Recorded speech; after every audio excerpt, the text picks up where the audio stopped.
Hi everyone, M here, pronouns they them, head of community at Livepeer, and welcome to our weekly Fireside. We talk about all the big happenings in the community and ecosystem. So just some announcements on the Livepeer ecosystem end. We just reached above 50% participation on the network. We're currently at 50.4% participation. So we're now entering a deflationary environment. That inflation rate is coming down again. So thank you to the orchestrators and delegators for delegating, and for orchestrators pushing folks to get that LPT delegated. Secondly, we are maintaining fees around 15,000 a week.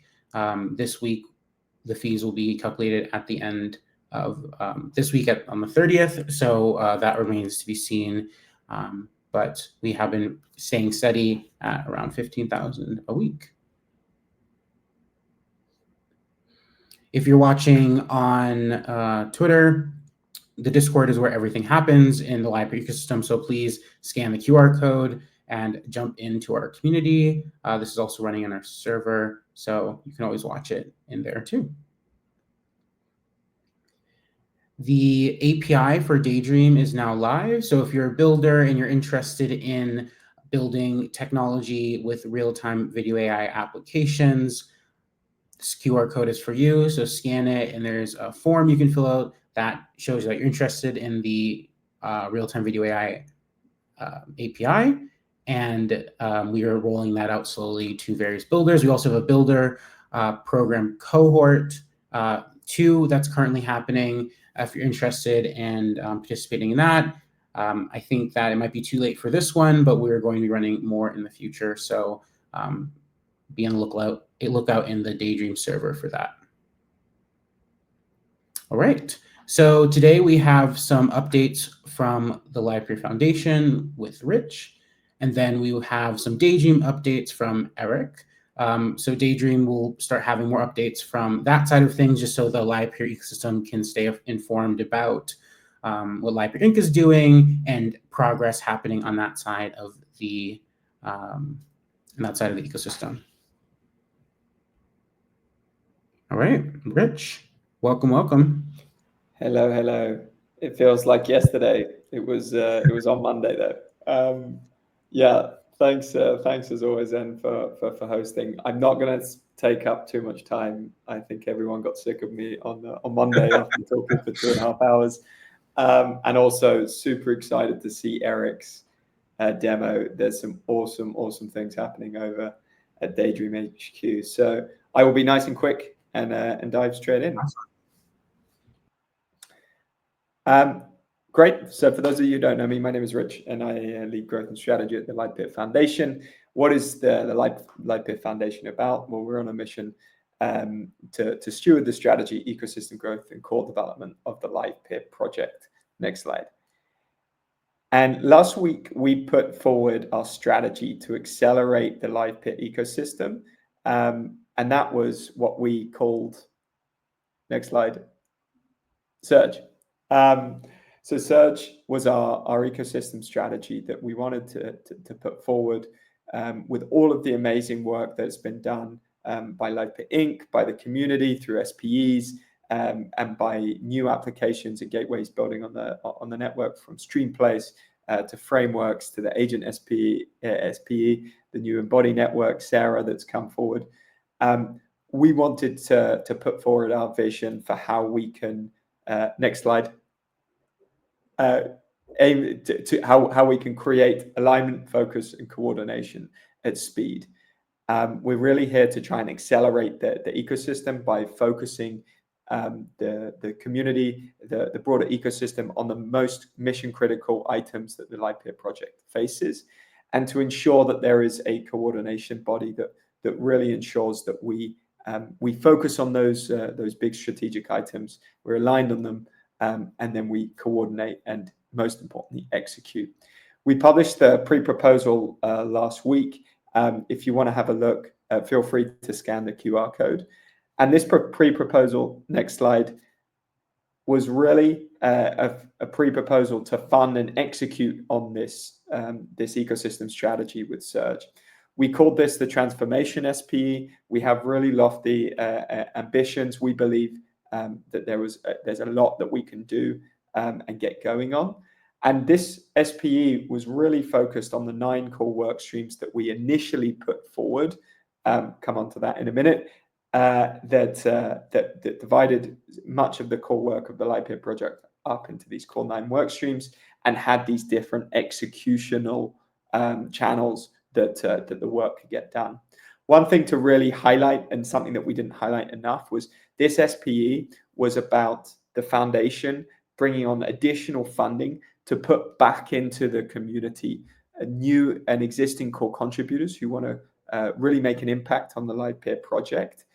All of this $800K funding that we $800K funding that we put forward in that SPE was about funding core ecosystem contributors, and none of that was going to go back to the foundation core team. However, we on Monday we had an amazing session, actually about 2.5 hours worth, both in the morning and in the evening to hit all time zones. And there was some really constructive, thoughtful feedback given by the community as a whole. Next slide. And we really recognized that this pre-proposal was perhaps too broad to begin with. These 9 work streams were a little bit overwhelming, and the feedback that we got was there really needed to be some clearer prioritization in the different work streams and in the SP as a whole. It had to have a sharper focus on these really mission critical, high impact challenges that the Livepeer network faces.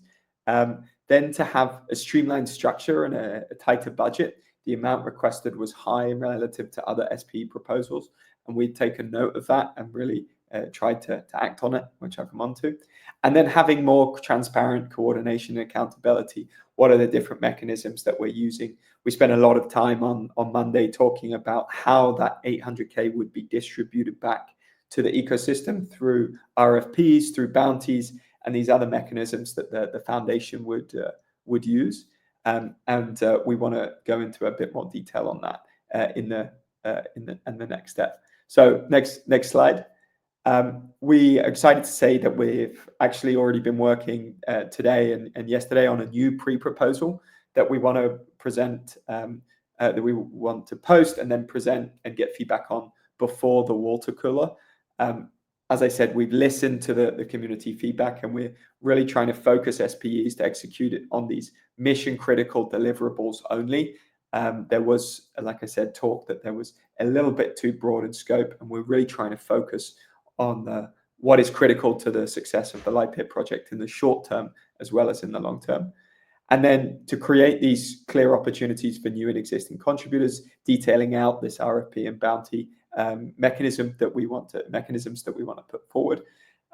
Reducing the initial SPE budget with leaner initiatives. We've stripped back some of the work streams. We've internalized some of the work streams within the core foundation as well. And then we've also put forward that new SPEs be created subsequently, which can involve more community members and not just the core members of the foundation. So we heard that feedback, I think it was from Brad and a couple of others, to really ensure that the community is involved in these work streams. And yeah, overall, we tried to align with the key community feedback. Next slide. And final slide. Perfect. So this is a QR code to the water cooler. I hope it does work. Either way, it takes you through to the Discord. We have, like I said, a lot of work to do over the next couple of days. And with that, a precursor to that is also we will be making some announcement on the ownership of the core foundation team, particularly as it relates to marketing and contributor coordination. We're going to be making those announcements tomorrow, so stay tuned on Discord for tomorrow, and please also be ready for that next draft of the pre-proposal hitting your screens for just in time for the water cooler next Monday. So thank you very much. Amazing. Thank you so much, Rich. Super excited to see the second draft. And again, thank you so much for listening to the community. Of course, you were always going to do that. So, but anyway, it's still, awesome to, put something out there, put your heart out there, get some feedback, and then be able to, internalize that and respond in a constructive way. So, hats off to you. Hats off to everyone who showed up on at the water cooler. There was some awesome feedback points. So, we can't do this without that. So we really appreciate it. And thank you, En, for facilitating, obviously. Of course. Always. All right. Cool. Thanks so much. On to the next one. And again, I encourage everybody when that new one drops. We had so much thoughtful feedback. So please join Water Cooler Monday and, leave your comments on the revised proposal. All right. Next up, we have Eric giving us a Daydream update. Welcome, Eric. Thanks, En. And thanks, Rich, for giving that great update about Foundation roadmap. Yeah, definitely. I'm looking forward to see the new version as well. Here today, I want to give a little bit of an update to Daydream. I know it's been a few months since we've given an update to the community. For those who aren't as familiar about Daydream, this is our go-to-market effort around real-time video AI, specifically for a creator and builder and applied researcher audience. We released a kind of a preview version of Daydream as a consumer application back in May. Got some great feedback from that release and have been kind of working on the next version. Since then, we released that version last week after a few months of work. And in this new version is a primarily builder-centric and creative technologist-centric platform. So it's an API release plus a playground. And with this release, we also partnered with a community called Touch Designer. This community uses this tool called Touch Designer to create. There's a lot of creative technologists in this community that already use real-time video AI in their creative process. Specifically, there's this technology called Stream Diffusion, which is a kind of an AI framework that we've been developing on top of, which is then that's open source. So with this release, we've really honed in on the goal of building the leading community for open source real-time video AI as the mission for Daydream, and I think we culminating with you kind of using the learnings from May, we've gotten pretty interesting signals even before the release. We started testing with some early users, and throughout the release, and it's been 5 days, 6 days. We've seen a lot of really interesting signals. So I want to share some of that with the community here. First is, hey, like what are people actually building? So you see some of these examples here. On the top left is people using images as references to transform an existing live video in real time. right? This is something that we've learned that people really wanted to do, and we've really worked on the underlying AI model to make this output actually really high quality. If you compare this to the Daydream V1 output, you see that it's a lot more artistically satisfying, a lot more stable, right? All these things are really really interesting. On the top right, you see this like audio reactive workflow where there's actually a music in the background. So I'll show you a little bit. But not only gets transformed by an image, it also pulses with the rhythm of the music. And this can be used as a tool for artists to add visuals to background music, for example. On the bottom left, you see an example of actually inside Touch Designer. Touch Designer is kind of a node-based software for creative technologists. And what you see is some of the special real-time visual effects that are created using this tool, right? So over here, you see somebody's sticking their hand in front of just a web camera, and they're able to turn their hand into this really interesting looking cloud-based hand. And people are building art installations with this. People are building interesting interactive experiences online with this. On the bottom right, you see this is actually a new piece of a new NFT that was just created by an artist in the past few days using the Daydream Playground, I believe, and it's already posted on Object, which is I believe the leading NFT platform for Tezos. So the point is that we're already starting to see like real utility from Daydream. And it's unlocking creativity in a really interesting way, and we really think this is a new medium for creativity. So very excited about this. So what are people saying here?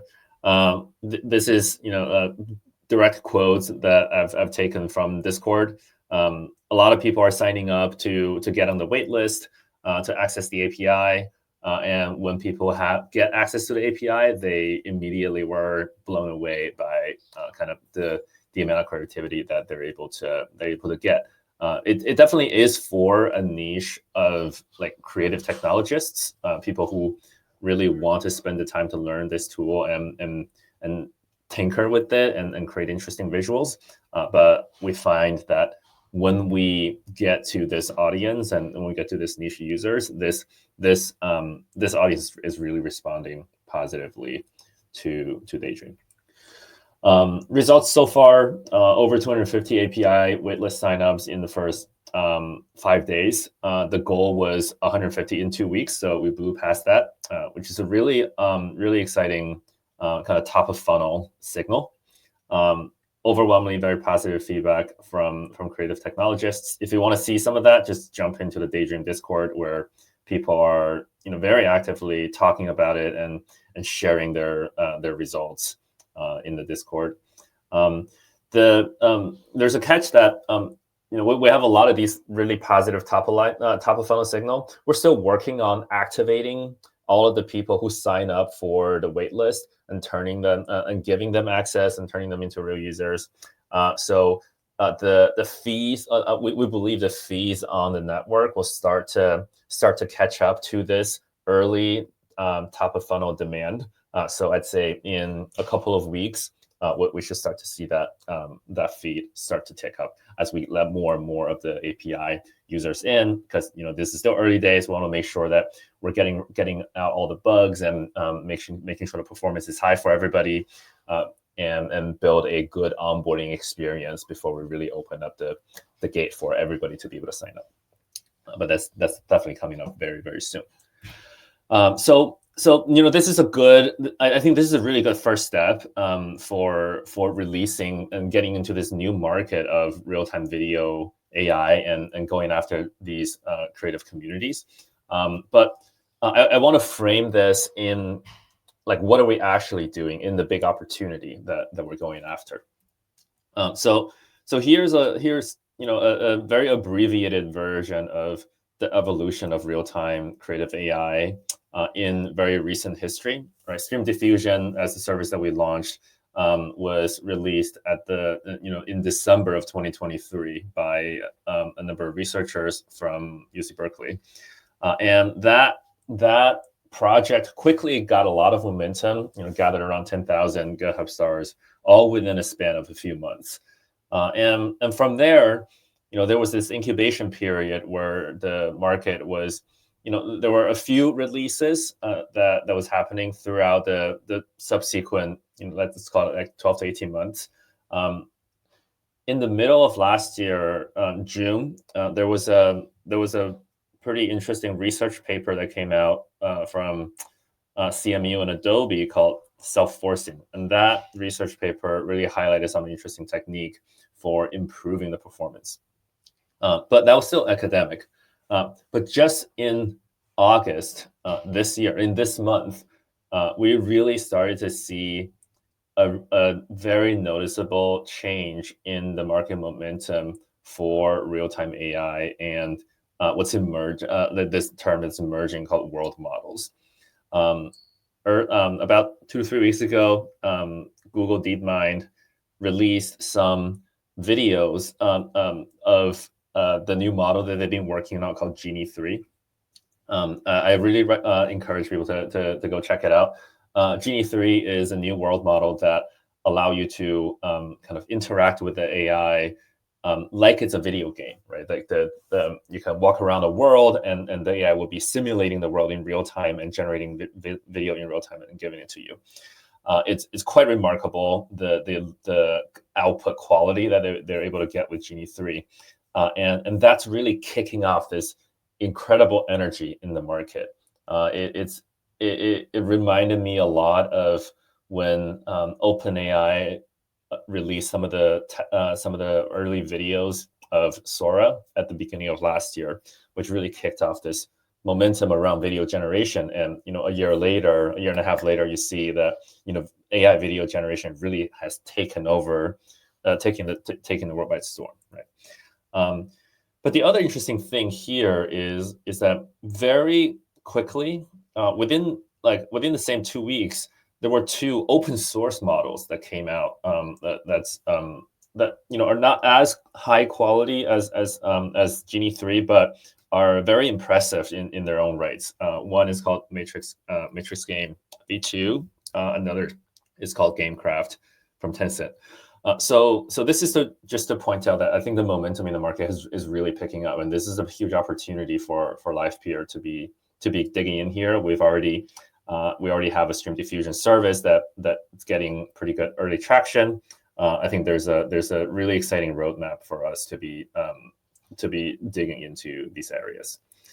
So a little bit of Genie 3 is really a big breakthrough. Real-time physics simulation, emergent interactive behavior, right? Like so I'll recommend to check it out. So I think our Daydream's approach to this is really to build an open source moat around real-time video AI and world models, kind of using this like arming the rebels strategy, right? There will always be frontier labs like DeepMind working on these models and keeping them proprietary. But there's also clearly a very strong desire for open models, and a lot of companies are working on these open models. So similar to how what Hugging Face did in their early days with LLMs, or how Comfy UI, what Comfy UI did with media generation. I think Daydream has the opportunity to do that same thing with real-time and world models. So that's the big opportunity. And of course, in order to do this, the community is key, right? So we need to build the leading community for real-time video AI. So what that means is open source tooling for making accessing the open weight models really easy. So when a new model drops, it should be integrated into the open source tooling that we built, so people can easily access them. They don't need to write a bunch of code in order to just test things out. There can be a network effect for sharing knowledge and open workflows. So a lot of times people want to customize the behavior of these open weight models. or combine them with other components to create interesting workflows, and being able to share them openly using the open source tool that we create can create this really interesting network effect. And that's the big lesson that we've learned from participating in the Comfy UI ecosystem. Empowering researchers to improve the AI capabilities. That's another really great lesson. And because we've been working in this space for a little while now, the Daydream team has actually gotten some credibility around this, and that's enabled us to be actively working with some of the leading researchers in the field right now, and we'll have more to share on that in the next few months. And finally, of course, as we build this community, there'll be a lot. We hope that to build demand through building this leading community, but we also hope to provide value and capture value through providing reliable infrastructure service for application builders that want to use these models. And that's where the Daydream kind of gateway service comes in, this API service. And the Livepeer network will be the backing infrastructure for all of this demand. So an interesting case study, Fowl.ai. They're kind of the leading generative media infrastructure provider in the market right now. So they specialize in image generation and video generation using AI. They've been around for about 2 to 3 years, have quickly grown to over $100 million ARR, which is a very, very rapid ramp for a company that's only that young. About 70% of their revenues image generation, about 30% of their revenue comes from video generation. But it's been growing at 15% month over month for 5 months. And this is data probably 3 or 4 months old. The founder of Fowl estimates that the video generation market will be 100 to 250 times bigger than the image generation market, just judging by kind of how what he sees in the trend, market trend, and believe that real-time video and world models would have even bigger impact than the video generation models. So this is a pretty exciting trend that's happening in the market. And about a year ago when we started out this journey, we've always thought this would be the future. And I think now the market's really changed in the last month, and it's really starting to come to reality. And of course, in order to build this community, we got to start from day one. And I think this past week's Daydream release is a really good first step as we put this new product into market. We're going after these key personas: the builders, the creative technologists, and the applied researchers. We'll be onboarding more demand from the touch designer community and beyond. We'll be deploying model improvements and new models to the network and to the gateway service from Daydream. And we'll be building open source tooling for new open weight world models. So that's my update. Amazing. Thank you so much, Eric. I mean, everything's been going so well with Daydream, so it's super excited to see the early success. And of course, the team is working hard on continuing to push it. Do you have any reflections on the first period of Daydream you want to share with people? Yeah, I'd say, it really took a lot of learning, right? When we first released the first version of Daydream in May, we kind of took a stab in the market. We got a lot of really great feedback, right? People said, okay, the video quality was not as high as expected, but the interactivity was really interesting. So we knew that there was signal there.